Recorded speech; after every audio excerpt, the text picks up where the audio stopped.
세월호 침몰 사고가 난 지 이제 일주일이 지났습니다. 참으로 많은 의문과 추측이 쏟아졌죠. 그때마다 뉴스쇼 청취자들께서 가장 원하셨던 건 급의 선장이나 항해사 얘기를 들으면 금방 답이 나오지 않겠느냐. 그들을 인터뷰 좀 해달라라는 요구였습니다. 물론 그들은 지금 구치소에서 조사를 받고 있기 때문에 인터뷰는 불가능하죠. 그런데요. 세월호의 선장과 사고 당시 선장 역할을 대신하고 있던 3등 항해사, 그리고 키를 잡고 있던 조타수, 이렇게 3명을 구치소에서 6시간 동안 만나고 온 분이 있습니다. 강정민 변호사신데요. 물론 당사자가 나온 게 아니기 때문에 제가 반론을 할 수 없다는 게 좀 아쉽긴 합니다만, 그럼에도 불구하고 의문점들에 대해서 당사자들은 뭐라고 답하고 있는지 들을 필요가 있을 것 같습니다. 오늘 강 변호사 직접 연결해보죠. 최초 인터뷰입니다. 강정민 변호사님 나와 계십니까? 네, 안녕하세요. 선장과 선원들이 변호사 선임은 아직 안 한 걸로 아는데 어떻게 만나셨어요? 네, 아직 변호사 선임은 되어 있지 않은 상태고요. 예. 제가 접견을 신청해서 만나게 된 겁니다. 변호사들한테는 접견권이라는 게 있으니까. 예. 당시 찾아가서 그분들을 이제 만나보니까 체포된 이후로는 이제 언론이나 TV 보도로부터 완전히 차단이 되어 있는 상태였습니다. 그래서 지금 정황이 어떻게 돌아가는지도 전혀 모르고 있었고, 그렇군요. 또 어떻게 자신들이 지금 대처를 해야 되는지 전혀 모르고 막막해하는 그런 상황이었던 것 같습니다. 세 사람을 따로 만나셨어요? 예, 따로따로 만났습니다. 따로따로 만나죠. 정확히 만난 건 언제 만나셨습니까? 월요일 날 3시부터 이제 만나기 시작을 그러셨군요. 했죠. 자, 가장 궁금한 건 사고 원인입니다. 사고에 대해서 제일 잘 알고 있는 게 이제 이 당사자들일 텐데, 암초다, 아니다, 급변침이다. 급변침이면은 왜 급변침을 했느냐, 뭐 이런 것들이 줄줄이 꼬리를 물고 의문에 의문을 낳고 있는데, 선장은 뭐라고 말을 하던가요? 저도 가장 먼저 질문을 했던 내용이 항로상에 뭔가 장애물이 있었느냐. 그런데 그 세 사람의 공통된 진술로는 어떠한 문제도 없었다라는 겁니다. 사고 나기 직전까지 어떠한 문제도 없었다. 그렇습니다. 어떠한 문제도 없는데 그럼 변침이 왜 일어났다고? 갑자기 방향을 트는 일은 왜 일어났다고 합니까? 급선에도 없었다는 거죠. 갑자기 방향을 튼 것도 아니다? 예. 지금 이제 시점의 문제, 시간은 그분들이 모두 정확하게 기억하고 있지는 못했습니다. 굉장히 이제 급한 상황이었기 때문에 시간을 확인하거나 그러지는 못했고. 잠깐만요. 시간 얘기가 나온 김에 제가 거기서 하나만 짚고 가죠. 지금 사고 시각이 8시 50분경이다. 아니다. 7시 때부터 그걸 본 사람도 있다. 8시 10분이다. 여러 가지 이야기가 나왔는데 그 정도는 기억을 하지요. 뭐라고 합니까? 선장의 얘기에 의하면은 세월호가 병풍도 끝자락에 와서 이제 앞으로는 망망대해가 펼쳐지고 시정이 트이는 상태가 나타났고, 이때부터는 이제 어려운 고비는 모두 지나왔기 때문에 특별한 문제가 없을 것이다라고 생각을 해서 나 옷도 좀 갈아입고 하러 갔다 올게 하고 이제 자리를 비웠다라는 얘기를 들었거든요. 병풍도 끝자락이면 이제 맹골수도 거기는 다 통과했구나 싶어서 나갔다는 얘기군요. 그렇습니다. 일단 이 진술이 맞는지를 이제 다른 피의자들의 진술하고 이제 대조를 해봐야 되는데, 항해사도 그렇고 조타수도 그렇고 동일한 진술이었습니다. 항해를 하는 데 있어서 어떤 장애물, 우럭잡이 낚싯배가 나타났다는 말도 있고, 심지어는 무슨 잠수함이 있었다라는 얘기도 나왔지 않습니까? 의문들이 막 추측들이 나왔죠. 예. 그렇죠. 그런데 그러한 문제는 하나도 없었다라는 겁니다. 그런 건 없었다. 사고 시간도 7시 때는 아니었다고 합니까?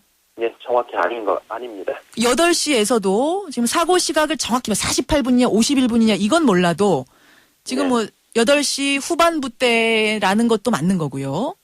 그렇습니다. 지금 이제 가장 단서가 되는 부분은 병풍도 끝자락에 와서 선장이 자리를 비웠고 그 이후에 문제가 생겼다라는 겁니다. 그 전까지는 아무 문제가 없었다. 그러면 그 AIS 항적 복구된 게 이제 그 TV를 통해서 나왔거든요. 그 항적이 복구된 걸 보면서 시간을 보니까 정전으로 전원이 꺼졌다라고 나온 게 8시 48분이었어요. 그렇군요. 그때까지는 병풍도 끝자락까지는 아무 문제가 없었다. 지금 돌고 있는 7시 20분 설이라든지 뭐 이런 것은 이제 아니다라고 선장과 항해사들은. 그렇습니다. 전혀 그거는 이 사건하고는 무관한 어떤 그런 내용이다라는 게 그들의 일치된 진술이었습니다. 일치된 진술. 자, 시간 부분은 그렇고요. 그러면 사고 원인, 그 평화롭던 바다가, 그래서 선장이 방으로 가버릴 정도로 평화로웠던 바다가 왜 갑자기 왜 갑자기 사고가 그 상황에서 벌어진 겁니까? 그런데 이제 선장은 맹골 수도를 빠져나오는 것까지는 같이 했다는 겁니다. 그리고 그 시점 이후는 이제는 뭐 특별하게 문제될 게 없다. 그리고 이후에 10도 변침을 해야 되는 지점이 나타나게 되는데 그 정도면 어떤 항해사라도 문제없이 할 수 있는 일이기 때문에 특별하게 뭐 문제 삼지 않고 본인이 잠깐 이제 본인의 불리를 보러 나가게 됐다. 이런 얘기를 했었습니다. 그런데 바로 그 10도 변침, 10도 방향 트는 그 지점에서 10도 틀다가 지금 사고가 났다는 거죠? 네, 그렇습니다. 그렇죠. 그러면 10도 틀 때 왜 10도만 틀지 못하고 지금 이렇게 45도 가까운 급변침이 일어났다는 겁니까? 이제 파크라 항해사가 이제 지휘를 하고 있었죠. 그 시점에는. 3등 항해사, 여성 항해사, 그렇습니다. 조타수 뒤에서 선장 역할을 그 당시에 하던 3등 항해사, 그렇습니다. 그 3등 항해사가 이제 10도 변침 지점을 이제 맞이하게 되고 5도씩 나눠서 변침을 해야 된다. 2단계 변침을 이제 시도를 했다고 합니다. 그래서 먼저 5도 변침 지시를 했고 조타수도 5도 변침을 했습니다. 그때까지는 아무 문제가 없었고요. 그리고 이제 이어서 또 5도 변침을 이제 추가로 하는데 그 상황에서 배가 기우뚱하는 현상이 나타났고요. 그리고 그 기우뚱하는 현상 때문에 이상하다라고 생각한 조타수가 본능적으로 반대로 들었군요. 반대쪽으로 이제 역회전을 시킵니다. 본인 얘기로는 15도 정도 역회전을 시켰다고 합니다. 그런데 그 15도 정도 역회전을 시켰는데 그 배가 오히려 오른쪽으로 미끄러지면서 이 선체는 좌측으로 이렇게 기우는 현상이 나타났고 순식간에 한 30도 정도까지 기울은 현상이 나타났다. 이렇게 얘기를 들었습니다. 10도 우회전을 해야 되는데 거기서 갑자기 배가 갸우뚱 기우니까 놀라서 반대쪽 좌회전 쪽으로 15도를 했다. 꺾었는데 근데 배가 복원이 되는 게 아니라 그냥 오른쪽으로 미끄러진 겁니다. 오른쪽으로 미끄러지면서 돌았고 물하고 닿아 있는 부분은 오른쪽으로 미끄러지니까 급격하게 미끄러지니까 그 위에 있는 이제 5층 뭐 이런 그 윗부분은 좌측으로 기울어지는 겁니다.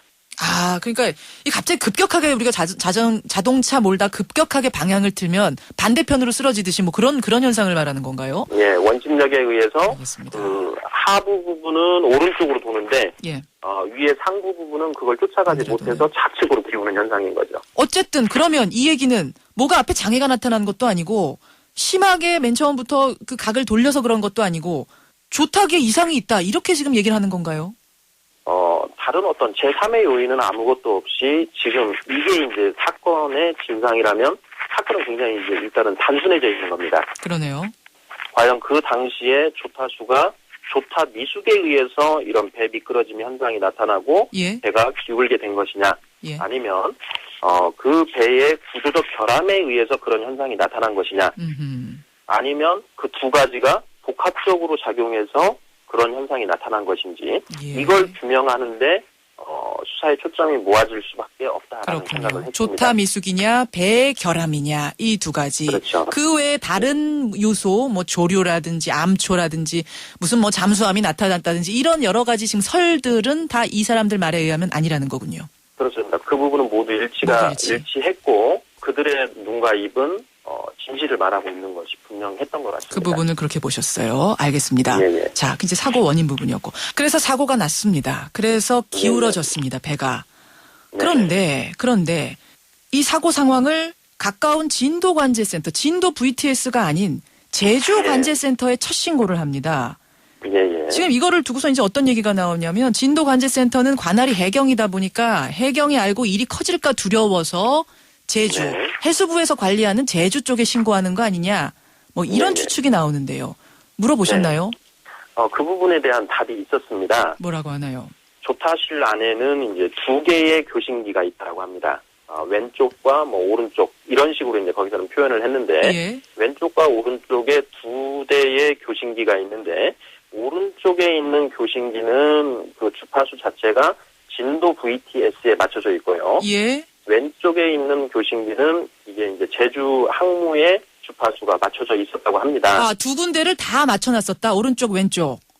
예. 그러니까 교신기가 두 개가 있으니까 이제 각자 주파수를 다른 데로 해서 이제 뭐 유사시에 자기들이 필요로 한 한쪽에 이제 빨리 연결될 수 있게끔 그렇게 뭐 조율을 해놓은 것 같습니다. 예.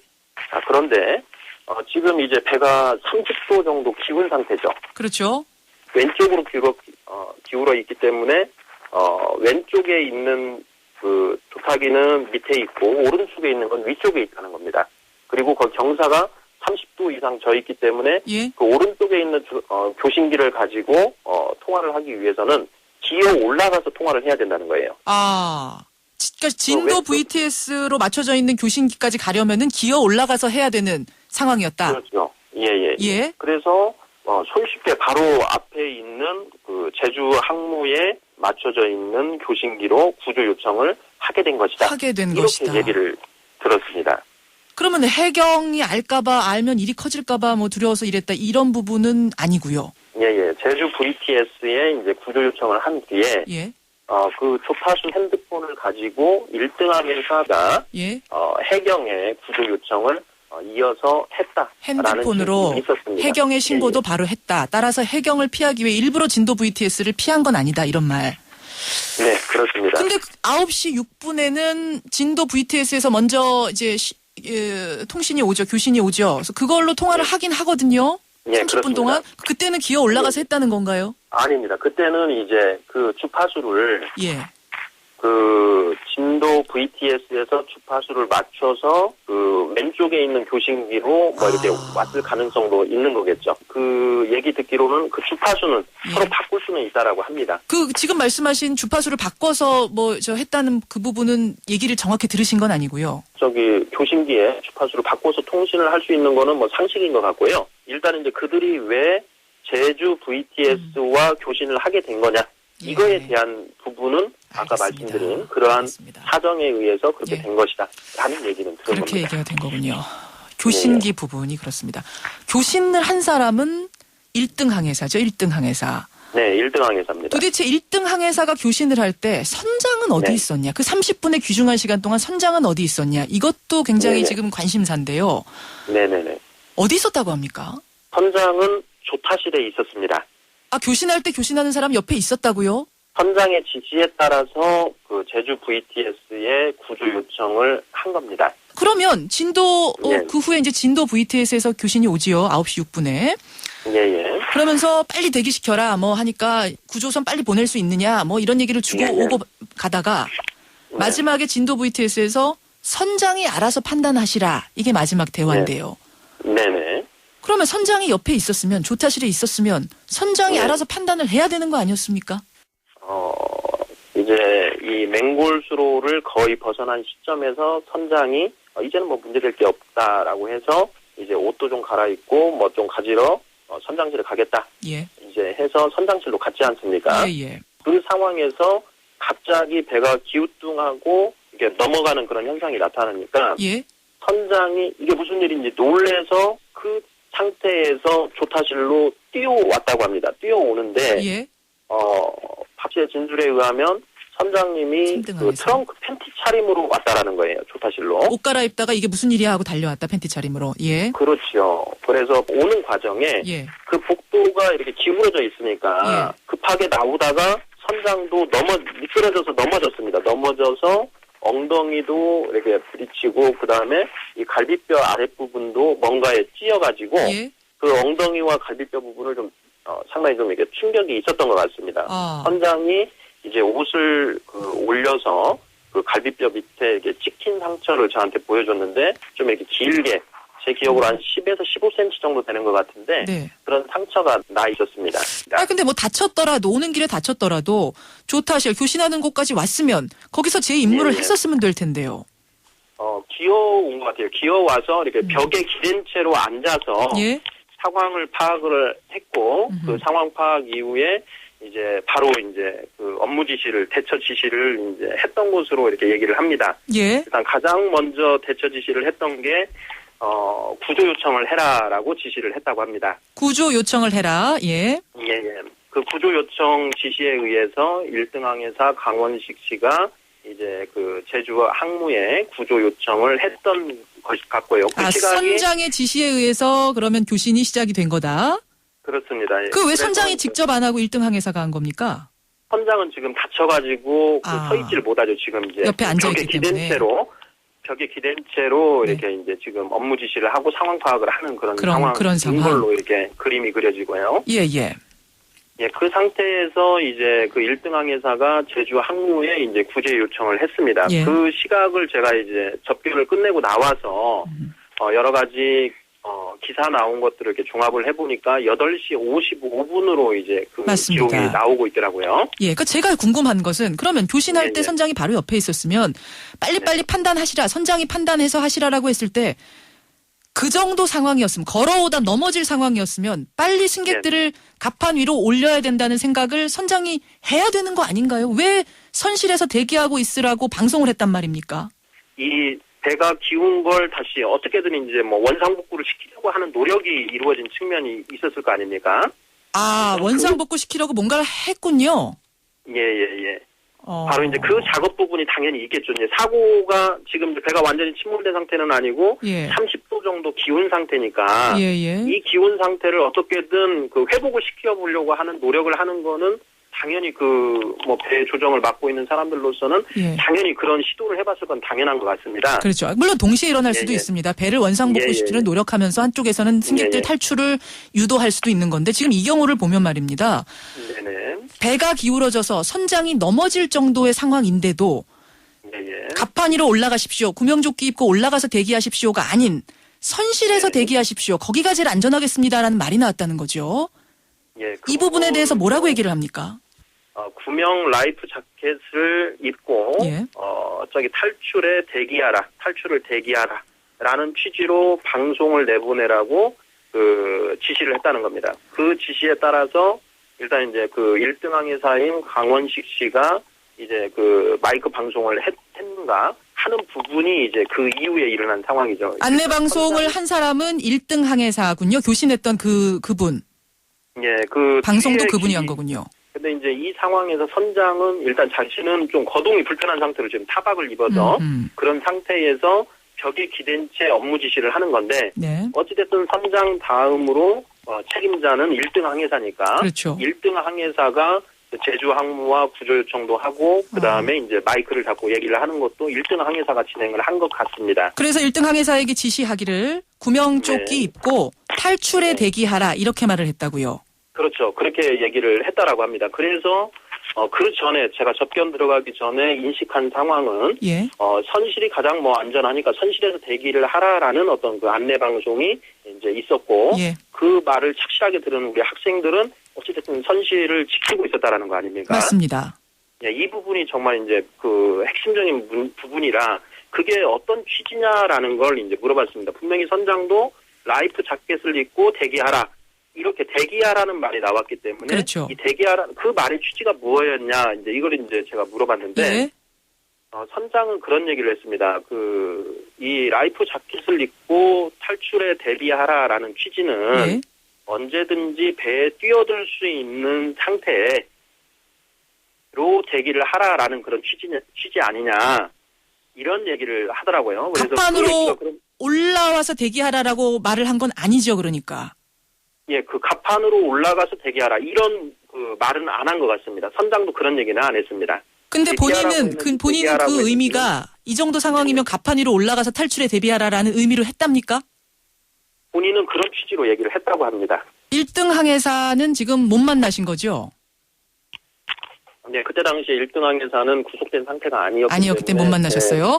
어쨌든 지금 보면 그럼 말을 다시 정리를 해보면 선장은 갑판 위라고 지칭은 하지 않았지만 탈출에 대비하라는 이야기가 갑판 위를 자신은 의미한 거였는데 방송을 하는 1등 항해사가 그걸 선실로 인식을 해서 선실이란 말을 한 거다 이렇게 얘기를 한다고요. 그 선실의 안내 방송이 나간 게 1등 항해사가 마이크를 잡고 얘기한 게 나간 것인지 아니면 사무장 같은 이제 담당자들 있지 않습니까? 안내 방송 담당자들 이 담당자가 한 것인지 이 부분에 대한 것이 좀 명확하게 밝혀져야 되는 거 아니냐라는 지금 이제 생각을 하고 있습니다. 1등 항해사를 지금 못 만나셨기 때문에 그 부분은 좀 더 확인을 해봐야 된다 이 말씀이신 거죠. 마지막 최종 방송은 누가 했는지. 어쨌든 선장이 지시를 한 건 1등 항해사한테 했다는 얘기고요. 그렇습니다. 근데 선장 말을 참 여기서 다 납득하기는 어렵네요. 그럼 정확하게 갑판 위로 올라가서 탈출에 대비하라 이렇게 얘기를 했어야 되는데 왜냐하면 자기가 마이크 잡은 게 아니기 때문에 전달을 지시하는 거기 때문에. 그런데 탈출에 대비하라고만 했기 때문에 이것은 한 사람 거치고 또 거치고 뭐 이런 과정에서 얼마든지 여러 가지 해석의 여지가 있는 말을 한 거 아닙니까? 저도 그렇게 생각합니다. 제가 뭐 여기서 지금 직접 인터뷰가 아니기 때문에 이런 반론을 못하는 게 좀 아쉽긴 합니다만 어쨌든 자신의 의도는 그랬다라는 것. 그러면 그 방송을 해놓고 왜 첫 번째 구조선을 타고 탈출을 하게 됐는가? 끝까지 배에 남아서 뭔가 안내를 했었어야 되는 게 아니냐. 구조를 도왔어야 되는 게 임무 아니냐라는 부분인데 뭐라고 합니까? 9시 38분경에 이제 그 조타실과의 교신이 끝났습니다. 관제센터와 교신 끝나고, 그 직전의 내용이 이제 구조선들이 세월호 가까이 모두 갔고, 뭐 이제 헬기도 이제 나온 상황입니다. 이런 얘기가 나왔고요. 그렇죠. 그런 상황이 되니까 이제 그 선장이 퇴선하라라는 이제 명령을 이제 1등 항해사한테 내렸습니다. 퇴선하라라는 명령을 1등 항해사한테 본인은 했다.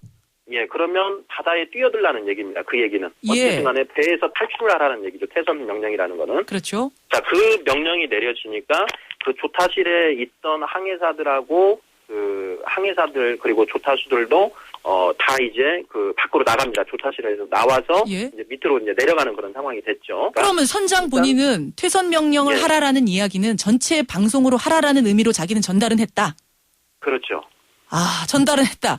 근데 이거를 한 사람이 있는지 없는지는 지금 모르는 거고요. 그렇죠. 그거는 이제 수사를 통해서 확인해야 되는 부분인 것 같습니다. 아니 그렇더라도 그럼 그게 어떻게 진행이 되는지를 자신이 보고 나와야지. 왜 어떻게 1착으로 먼저 나왔는가? 그 부분은 뭐라고 하나요? 그 선장이 있는 자리는 조타실입니다. 조타실에서 지금 현재 벽에 기대어 있는 상태고요. 자, 그 상황에서 이제 선장은 지금 보면서 구조가 어떻게 되는지 그런 부분을 볼 수 있는 상황이었는지가 일단은 이제 확인돼야 될 것 같습니다. 그러니까 탈출을 명령을 나는 했으니까 퇴선 명령을 했으니까 이것으로 퇴선들을 다 하고 저기 잘 실려가겠구나. 보트에 헬기에 이런 생각을 하고 본인도 나왔다 이런 얘기군요. 그럴 가능성이 높은 게 아닌가 싶습니다. 지금 8시 55분경에 이제 어찌됐든 구조 요청을 했고 계속 교신하는 내용을 보면 구조대가 도착하는지 여부에 지금 관심을 가지고 있거든요. 그래서 도착했다라는 얘기가 나오니까 이제 그러면 퇴선해라라는 그런 명령을 내렸고 그 상황이기 때문에 자기들도 일단 조타실에서는 이제 나오는 거죠. 상황이 위급해 보니까 나왔다. 마지막으로 조타실을 나왔습니다. 뭐 그 부분 이제 그렇게 얘기는 합니다만 듣는 입장에서는 참 이해는 안 되는 부분이네요. 그 부분은 끝까지 책임을 졌어야 하는데 배를 버리고 나왔다. 알아서 승객들 탈출하겠지. 내가 명령했으니까 이렇게 생각하고 나왔다는 거. 자, 나와서 말입니다. 물에 젖은 지폐 말렸다는 거 사실인가요? 선장이 그런 얘기를 합니다. 핸드폰이나 지갑은 모두 선장실에 놔두고 그렇게 온 상황이다. 구조선에서 내려서 자기가 팬티 차림이라는 걸 갖다가 인식했기 때문에 그 부분, 그걸 가리기 위해서 둘렀던 것 아니냐 이렇게 보여집니다. 변호사님 오늘 말씀 잘 전해 들었고요. 다만 제가 이제 당사자를 불러서 반론할 수가 없었기 때문에 좀 아쉬운 부분도 남습니다만 오늘 이렇게 자세하게 전달해 주셔서 궁금증 풀어 주셔서 대단히 고맙습니다. 앞으로도 진실을 밝히는데 좀 힘써 주시기 부탁드립니다. 구치소에 가서 선장과 항해사들을 직접 만나고 온 분입니다. 강정민 변호사 만났습니다.